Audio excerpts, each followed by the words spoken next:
Hello, good afternoon, students. Today we'll do English grammar. Okay. In the previous lecture, we did verbs का जो chapter number 9 basically, and it's subject verb agreement. ठीक है, हमने पहली exercise जो revision exercise थी वो हमने कर ली थी. And right now we'll start with the other things. That is नया कुछ सीखना है. Let's learn. It is given on page number 62. Okay. Now, first point is action verbs. Action verbs सबको मालूम ही है. Used in the root form also have to match the subjects. मतलब जो action verbs use होते हैं ना वो subject के साथ match भी होने चाहिए. Based on whether they are singular or plural. जो verbs होते हैं ना वो singular है कि plural है और वो जो सब्जेक्ट होता है ना उसके साथ मैच होता है कि नहीं वो भी देखना है. सिंगुलर सब्जेक्ट्स यूज द जो अब सिंगुलर मतलब एक use the root form of the action verbs with an S और E S added to it but plural subjects use the action verb as it is.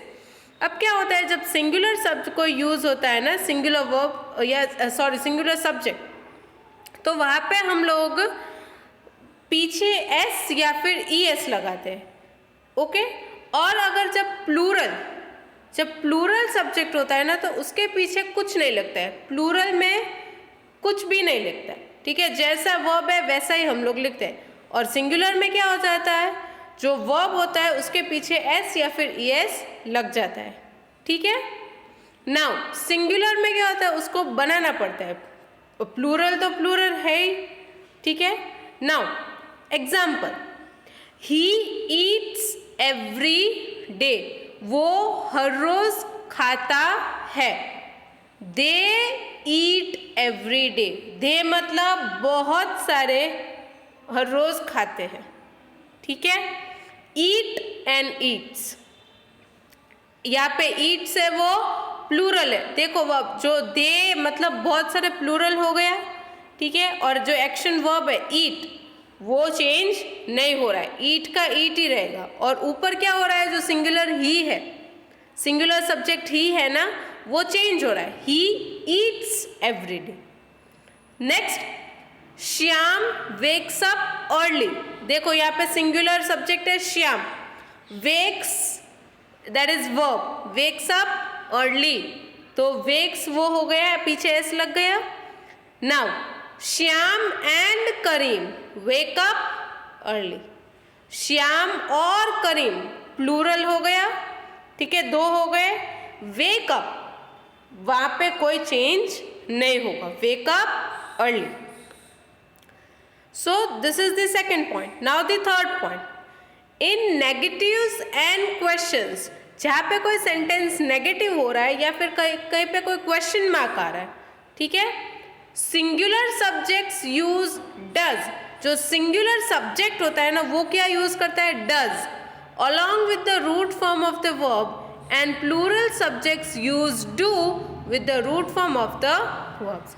अब जब question mark या फिर कोई नेगेटिव सेंटेंस हो तो सिंगुलर सब्जेक्ट में क्या हो जाता है डज आ जाता है एंड प्लूरल सब्जेक्ट होता है उसमें do form.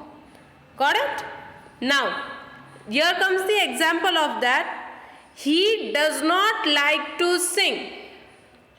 He singular subject है. Does not does आ गया that is the verb form. Does not like to sing. They do not want to write. अब they क्या हो गया plural हो गया. Do not do आ गया plural के साथ. Do not want to write. Do they feel cold? They मतलब plural do. ठीक है. डज आया तो ऑटोमेटिक समझ में आ जाना चाहिए कि ये आपका सिंगुलर फॉर्म होगा. ठीक है. Does it sing well. Why do birds fly. Birds plural form है and do. Okay. Next is there is a note over here. The singular pronoun I uses do. अब सिंगुलर जो I है ये ध्यान में रखना है वरना सिंगुलर में सिर्फ डज ही आता है. बट सिंगुलर प्रोनाउन जो आई है वो क्या यूज करता है do. I uses do along with the root form of the verb. Example, I do not get time to have fun. The second example is, do I have to bring this tomorrow? क्या मुझे ये लाना है कल? Okay, which comes do. Understood everyone? So this is the new form. Okay, verbs को कैसे उसके साथ कैसे जाता है when it is singular or when it is plural subject. Got it? Now follows the exercises. That exercise will do it in the Zoom class. But right now what I am going to do next is, आपकी जो English text book है, English text book में जो chapter हमने किया है वो धनय, बबुल और जॉन्टी वाला, उसमें एक लास्ट एक्सरसाइज है. वो लास्ट एक्सरसाइज मैं यहाँ पे आपको करवा रही हूँ. जो क्वेश्चन आंसर्स बाकी है that I will do it in the Zoom class. Okay, see over here it is given what's the grammar behind it. जो ग्रामर पार्ट है वो मैं अभी आपको करवा रही हूँ. Choose the correct verb form from the box and fill in the blanks. आपको वर्ब फॉर्म चूज करना है और फिल इन द ब्लैंक्स करनी है. ठीक है. द वर्कर्स, मैंने यहाँ पे आंसर्स लिखे हुए हैं, so you can just do that thing.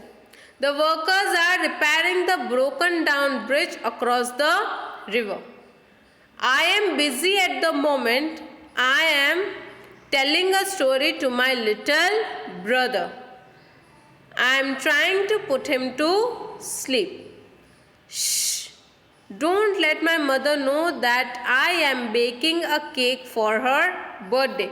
ये सारे जो मैंने लिखे वो ऊपर बॉक्स में दिए हुए ही है. ठीक है. Who does not love to go down and dance when it is raining? E. The leaves are falling down. Autumn is arriving. मतलब autumn आ रही है, leaves नीचे गिर रहे.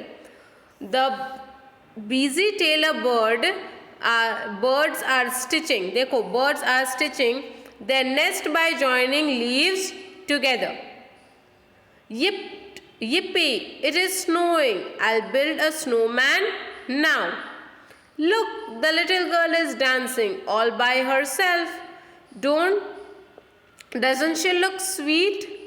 I am missing my school friends. When will school reopen? Actually, when will school reopen? Even I am missing you all.